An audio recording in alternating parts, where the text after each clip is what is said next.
जब एक बुढ़िया ने श्री गणेश को ठग लिया। बुढ़िया माई और श्री गणेश की कहानी।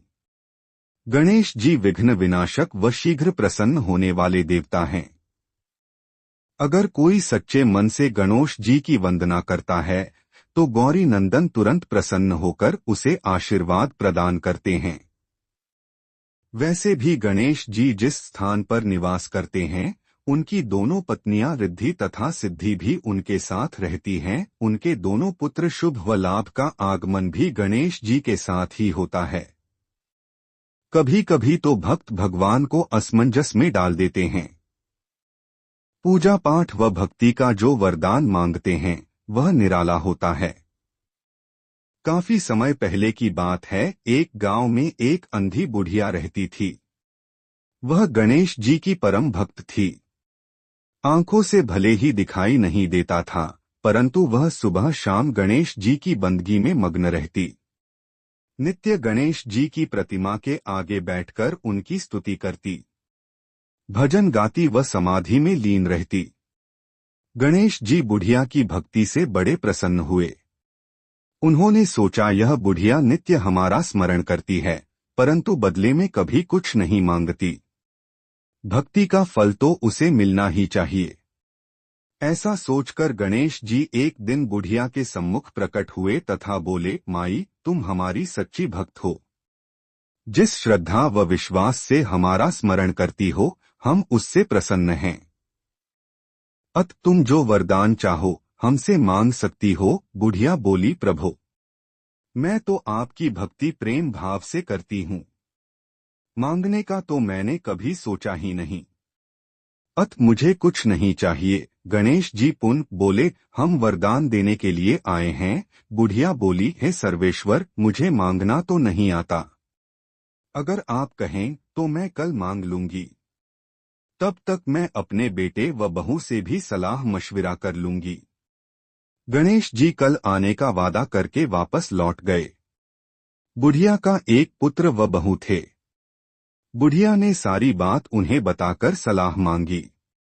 बेटा बोला, माँ, तुम गणेश जी से ढेर सारा पैसा मांग लो, हमारी गरीबी दूर हो जाएगी, सब सुख चैन से रहेंगे। बुढ़िया की बहू बोली, नहीं, आप एक सुंदर पोते का वरदान मांगे, वंश को आगे बढ़ाने वाला भी तो चाहिए। बुढ़िया बेटे और बहू की बातें सुनकर असमंजस में पड़ गई।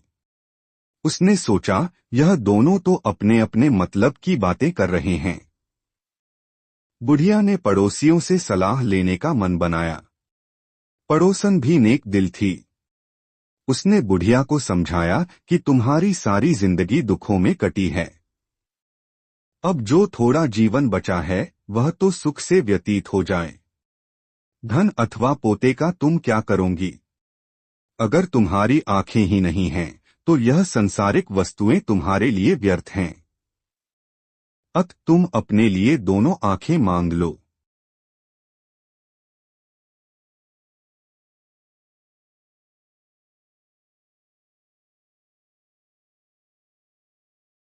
बुढ़िया घर लौट आई। बुढ़िया और भी सोच में पड़ गई। उसने सोचा, कुछ ऐसा मांग लूं जिससे मेरा, बहू व बेटे सबका भला हो। लेकिन ऐसा क्या हो सकता है? इसी उधेड़बुन में सारा दिन व्यतीत हो गया। बुढ़िया कभी कुछ मांगने का मन बनाती तो कभी कुछ, परंतु कुछ भी निर्धारित न कर सकी। दूसरे दिन गणेश जी पुनः प्रकट हुए तथा बोले, आप जो भी मांगेंगे वह हमारी कृपा से हो जाएगा, यह हमारा वचन है। गणेश जी के पावन वचन सुनकर बुढ़िया बोली, हे गणराज, यदि आप मुझसे प्रसन्न हैं तो कृपया मुझे मन इच्छित वरदान दीजिए। मैं अपने पोते को सोने के गिलास में दूध पीते देखना चाहती हूँ। बुढ़िया की बातें सुनकर गणेश जी उसकी सादगी व सरलता पर मुस्कुरा दिए। बोले, तुमने तो मुझे ठग ही लिया है। मैंने तुम्हें एक वरदान मांगने के लिए बोला था, परंतु तुमने तो एक वरदान में ही सब कुछ मांग लिया। तुमने अपने लिए लंबी उम्र तथा दोनों आंखें मांग ली हैं। बेटे के लिए धन व बहू के लिए पोता भी मांग लिया।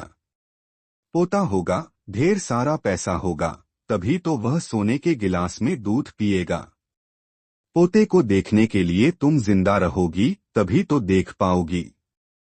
अब देखने के लिए 2 आंखें भी देनी ही पड़ेंगी। फिर भी वह बोले, जो तुमने मांगा वे सब सत्य होगा। यूं कहकर गणेश जी अंतर्ध्यान हो गए। कुछ समय पाकर गणेश जी की कृपा से बुढ़िया के घर पोता हुआ। बेटे का कारोबार चल निकला तथा बुढ़िया की आंखों की रोशनी वापस लौट आई। बुढ़िया अपने परिवार सहित सुखपूर्वक जीवन व्यतीत करने लगी। हे गणेश जी महाराज, जैसे तुमने उस बुढ़िया माँ को सब कुछ दिया, वैसे ही सबको देना। ऐसी ही मजेदार वीडियो देखने के लिए चैनल को सब्सक्राइब करें।